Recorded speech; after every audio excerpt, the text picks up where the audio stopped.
আছে, তো চেষ্টা করার মতন আর এই যে এখানে যে আমি পেঁয়াজ রসুন মরিচ সব কিছু ব্লেন্ড করে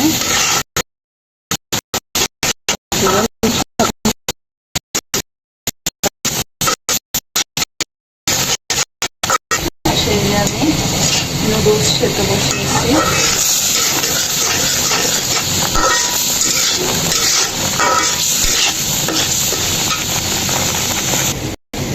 আর এখন এই যে আমি তরকারির সাথে মাছ দেওয়ার জন্য মাছটা বের করে নিলাম। এটা হচ্ছে বোয়াল মাছ। তো এটা আমি এখন বের করে নিলাম। এটা একটুখানি কষিয়ে পানি দিয়ে দেবো, সামান্য একটু কষিয়ে পানি দিয়ে দেব।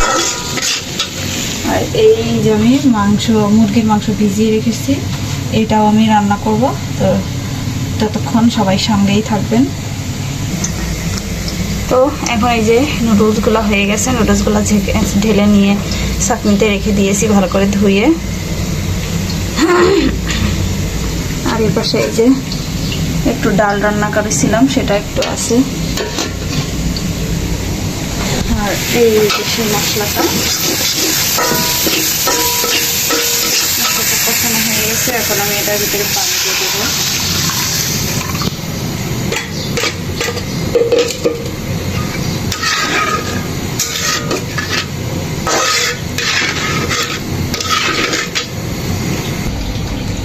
আর এখন এই যে এই বেগুনগুলো এখন আমি কেটে নেব।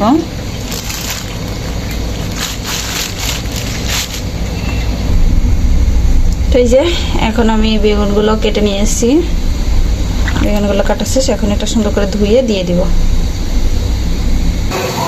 তো এই যে পানিগুলো ফুটে গেছে, এখন আমি দিয়ে দিব এই যে তরকারিগুলো।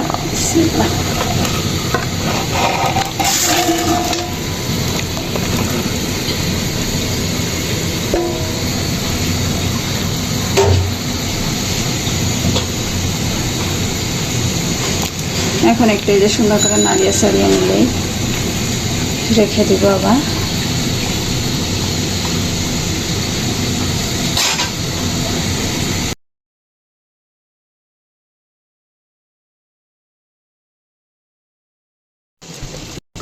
এই যে আমার মাংসটা প্রায় কষানো শেষ।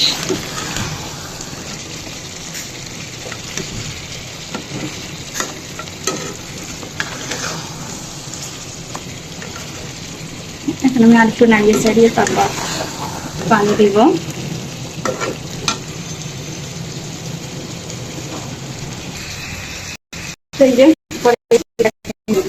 এই পাশে নুডলস রান্না করে নিলাম একটু।